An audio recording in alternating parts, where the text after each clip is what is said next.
Enquanto preparava o jantar para toda a família da minha esposa, entrei na garagem para pegar mais cadeiras e ouvi o irmão dela dizer: "Ainda não acredito que você se casou com esse perdedor. Papai está certo, você precisa se divorciar dele antes de ter filhos e ficar presa para sempre." Ela respondeu: "Já estou trabalhando nisso. Meu advogado disse que podemos ficar com metade do negócio dele também." Voltei com as cadeiras e continuei sorrindo como se nada tivesse acontecido. 3 dias depois, meu WhatsApp foi inundado com 47 mensagens desesperadas. Nunca pensei que o pior momento da minha vida aconteceria enquanto eu servia vinho para minha sogra. Era para ser apenas um jantar de família, algo que eu já tinha feito várias vezes, mas naquela noite, tudo mudou. Enquanto verificava o churrasco no quintal, ouvi vozes vindo da garagem. Meu cunhado, Ethan, falava com tanta raiva que me fez parar no meio do caminho. "Ela tem que largar ele antes de terem filhos. Esse casamento é uma piada." Meu peito apertou. Eu deveria ter ido embora naquele momento, mas algo dentro de mim me forçou a ouvir mais. A voz que respondeu foi a última que eu queria ouvir, concordando com aquilo, e minha esposa, Claire. "Eu sei, Ethan. Já estou vendo isso com um advogado. Ele nem imagina que, quando eu sair, levo metade da empresa." O mundo ao meu redor ficou mudo. Meu corpo queria reagir, queria abrir aquela porta e perguntar como ela podia fazer isso comigo depois de 7 anos juntos. Mas eu apenas fiquei ali, imóvel, sentindo a dor se espalhar como um veneno. Minha esposa, a mulher por quem eu dei tudo, estava planejando me destruir pelas costas. Respirei fundo e dei meia volta para dentro de casa. Meu coração martelava no peito, e minha cabeça girava, mas eu me forcei a manter o controle. Eles ainda estavam falando, rindo, como se estivessem discutindo algo banal. Voltei para a mesa de jantar e forcei um sorriso ao me sentar. Claire olhou para mim e sorriu de volta, sem saber que eu já sabia de tudo. Cada palavra dela naquela noite, cada gesto, soava falso, como um teatro barato encenado para alguém que já conhecia o final da história. Passei o resto do jantar no piloto automático. Servi a carne que eu tinha preparado com tanto cuidado, conversei sobre amenidades e até ri de piadas que não achei engraçadas. Por dentro, eu estava um furacão de raiva, tristeza e incredulidade. Mas, mais do que tudo, sentia-me um idiota por não ter percebido antes. Como eu pude ser tão cego? Por que ela estava fazendo isso agora? O que tinha mudado? Cada sorriso que ela me deu naquela noite parecia um golpe na cara. No final do jantar, quando todos começaram a se despedir, Claire passou os braços ao redor da minha cintura e me beijou na bochecha. "Foi ótimo, amor. Obrigada por fazer tudo isso." Meu estômago revirou. O mesmo rosto que dizia me amar na frente de todos era o rosto de alguém que estava armando minha ruína. Eu queria perguntar naquele momento. Queria expor a verdade ali mesmo. Mas algo me impediu. Não. Eu precisava entender mais antes de agir. Fechei a porta quando o último convidado saiu e encostei na parede, exausto. Claire foi para o quarto sem perceber que eu não a segui. Em vez disso, sentei-me no sofá da sala, tentando juntar as peças. Tudo o que eu vi parecia irreal, mas cada detalhe fazia sentido agora. Minhas mãos tremiam. Eu precisava descobrir até onde aquilo ia. Quanto tempo ela estava planejando isso? E, mais importante, o que eu faria agora? Meu olhar caiu sobre a taça de vinho ainda pela metade na mesa de jantar. Peguei-a e girei o líquido no copo, tentando encontrar respostas que não viriam dali.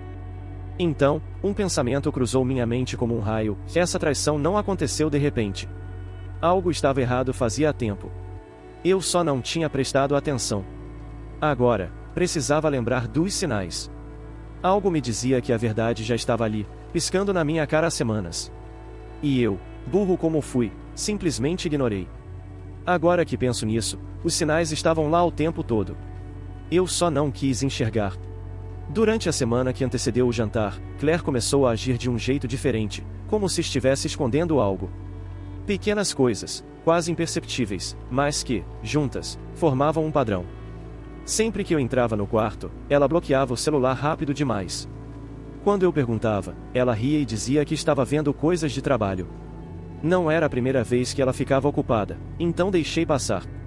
Mas agora, olhando para trás, cada gesto dela grita a verdade que eu ignorei.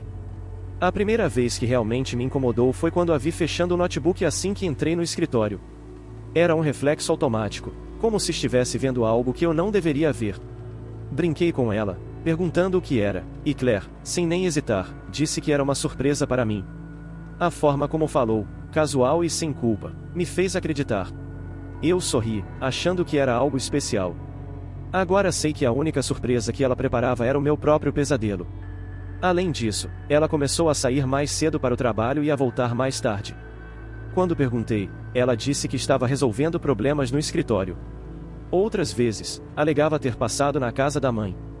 Não era incomum, mas a forma como falava parecia ensaiada. Como se tivesse decorado uma resposta. Eu não sou do tipo ciumento, então aceitei sem questionar. Agora, me pergunto quantas dessas desculpas eram, na verdade, encontros com o advogado para planejar a forma mais eficiente de me destruir. Outro detalhe que me incomodou foi a maneira como ela se comportava quando estava no celular. Claire sempre foi transparente, nunca teve problema em deixar o telefone jogado na mesa ou no sofá. Mas naquela semana, isso mudou. Se eu passasse perto dela, ela virava o celular com a tela para baixo. Se eu chegasse muito perto, ela trocava de aplicativo rapidamente. Eu notei, mas convenci a mim mesmo de que era coisa da minha cabeça. Eu confiava nela. Ou pelo menos, confiava na mulher que achei que conhecia. Até o jeito que ela me tratava mudou. Claire sempre teve esse jeito carinhoso, gostava de se encostar em mim no sofá, mexia no meu cabelo sem motivo, dava beijos rápidos enquanto eu trabalhava. Mas, de repente, tudo isso parou. Quando eu a puxava para perto, ela se afastava com a desculpa de estar cansada. Uma noite, depois de eu preparar nosso jantar favorito, ela me deu um beijo na testa e sussurrou: "Você é bom para mim." Agora, essa frase me assombra. Parecia um agradecimento. Como se estivesse prestes a me apunhalar pelas costas e quisesse aliviar a culpa. O mais doído é perceber que eu poderia nunca ter descoberto. Se eu não tivesse ouvido aquela conversa na garagem, ela teria continuado agindo normalmente, dormindo ao meu lado, me beijando, me olhando nos olhos e dizendo que me amava. Ela teria seguido com o plano sem que eu sequer desconfiasse.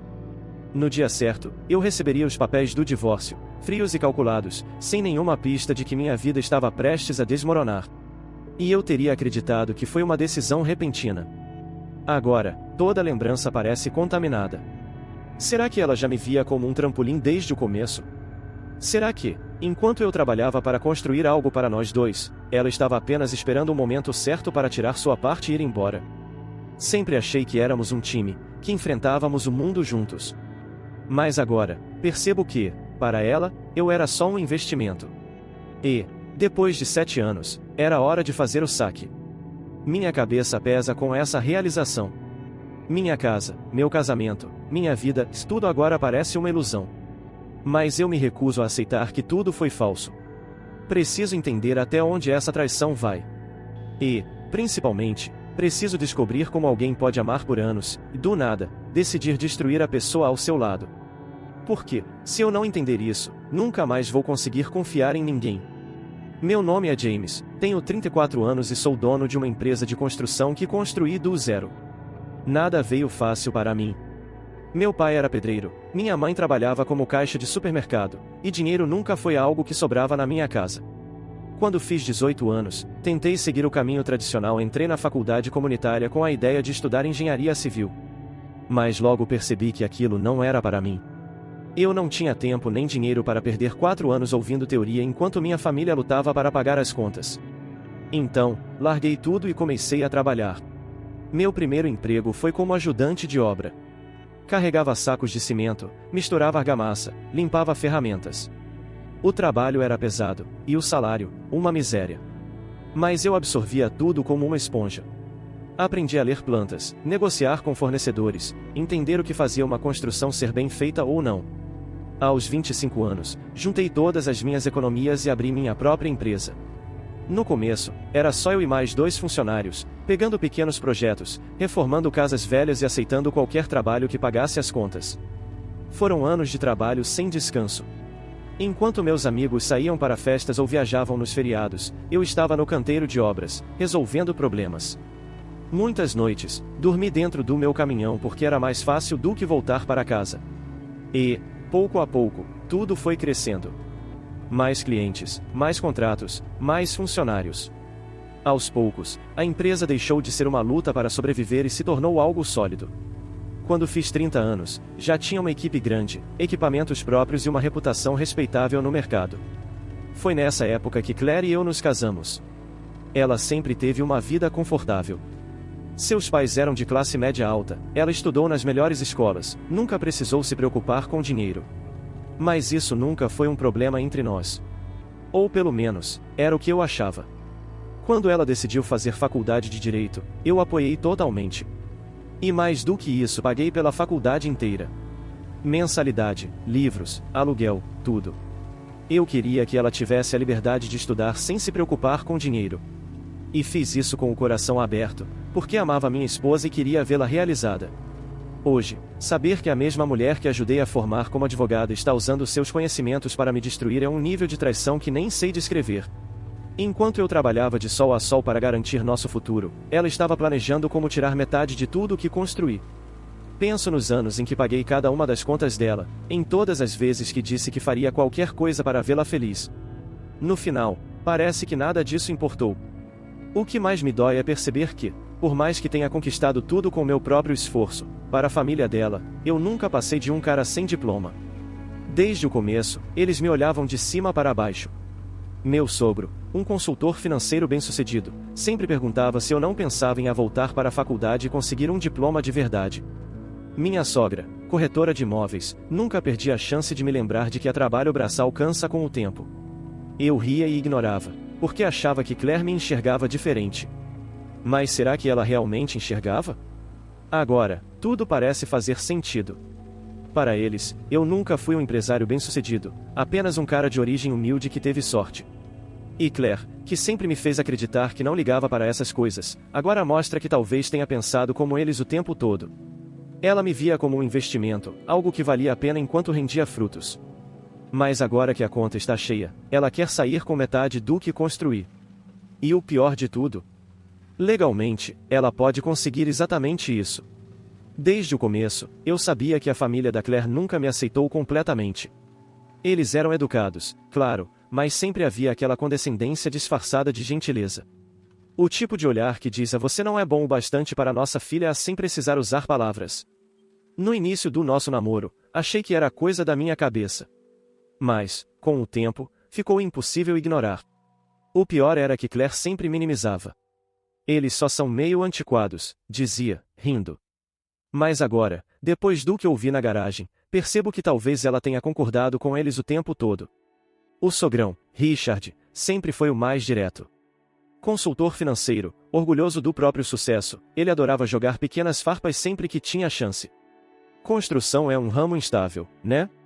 Você já pensou em investir em algo mais seguro? Ou você deve ganhar bem, mas já pensou no futuro?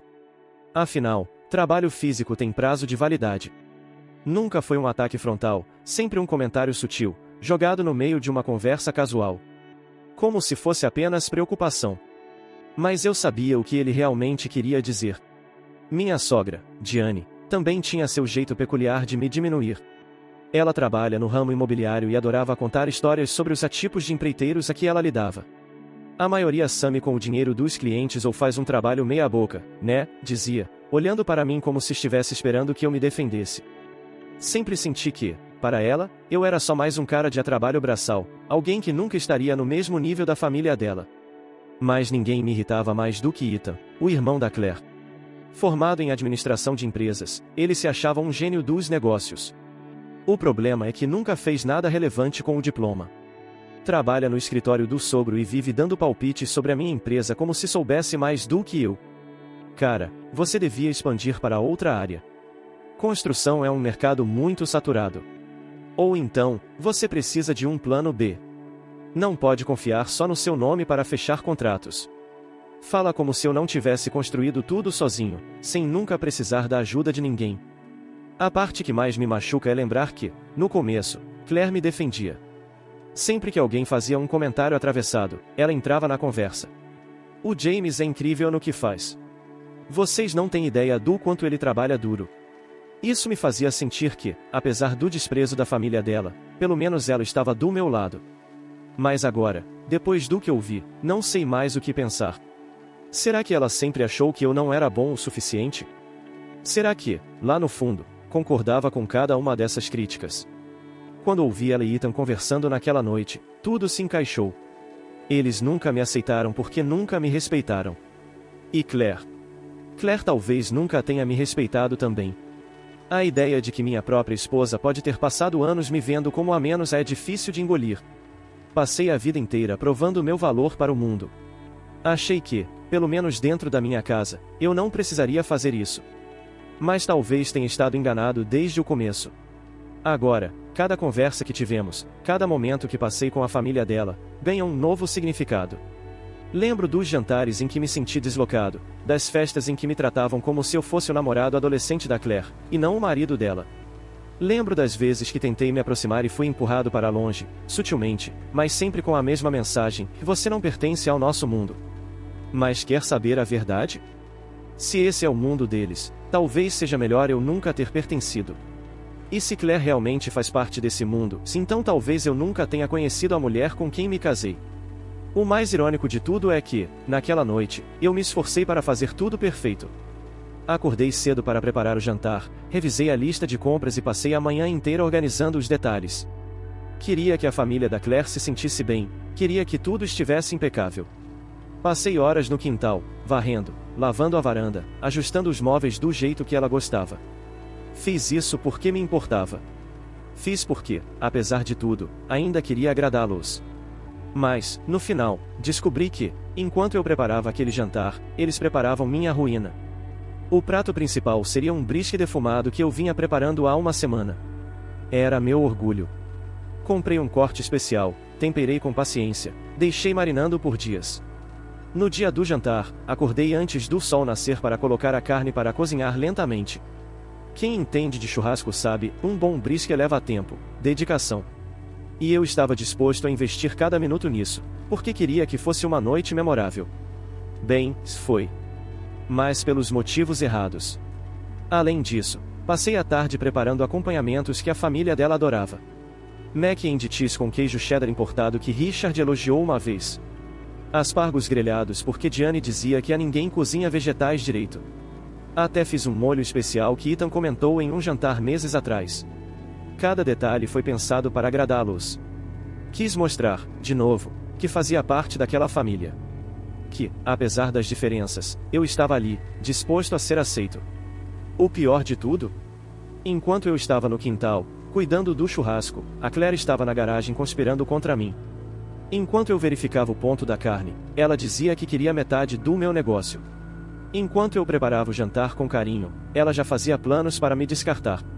Nunca imaginei que pudesse me sentir tão humilhado dentro da minha própria casa. A casa que eu construí.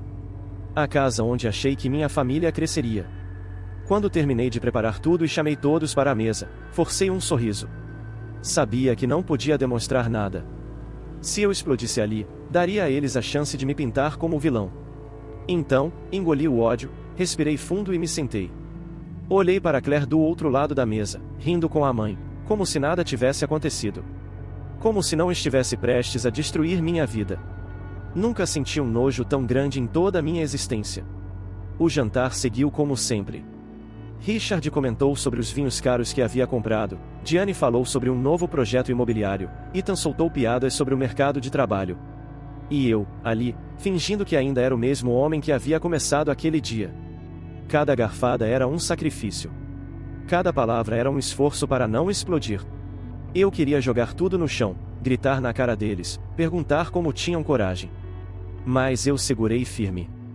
Quando terminei de comer, ajudei a limpar a mesa, lavei a louça, continuei sorrindo. Eles saíram satisfeitos, elogiando a comida, dizendo que foi um ótimo jantar.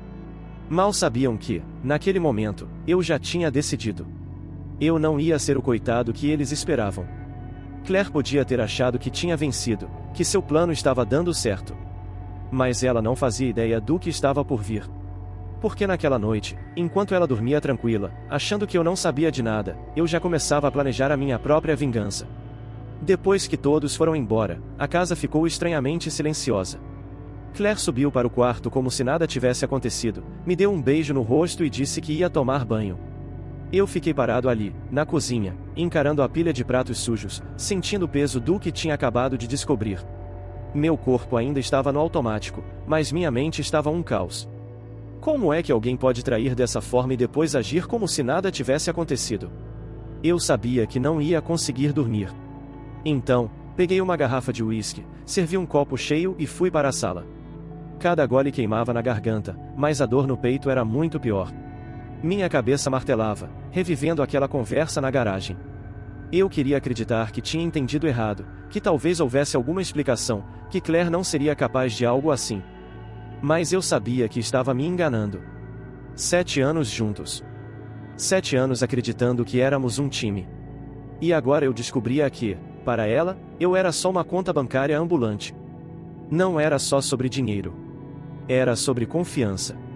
Sobre perceber que a pessoa que dormiu ao meu lado por anos já estava planejando minha queda sem que eu sequer desconfiasse. Peguei meu celular e, sem pensar, abri o WhatsApp. 47 mensagens da Claire. Eu não tinha ouvido nenhuma notificação porque o telefone estava no silencioso, mas agora elas estavam todas ali. Não li uma sequer. Apenas encarei aquelas notificações piscando, sentindo um nó no estômago. O que ela queria? Se explicar? Pedir desculpas? Justificar o injustificável?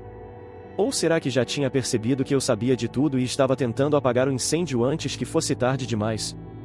Meu instinto me dizia para confrontá-la. Subir as escadas, abrir a porta do quarto e perguntar na cara dela como teve coragem. Mas algo me segurou. Se eu falasse agora, daria a ela tempo para se preparar, para construir uma narrativa, para virar a situação a seu favor. Não. Eu precisava ser mais inteligente. Deixar ela pensar que ainda estava no controle.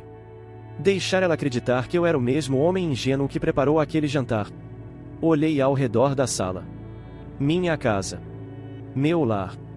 Tudo o que construí. De repente, cada detalhe parecia diferente.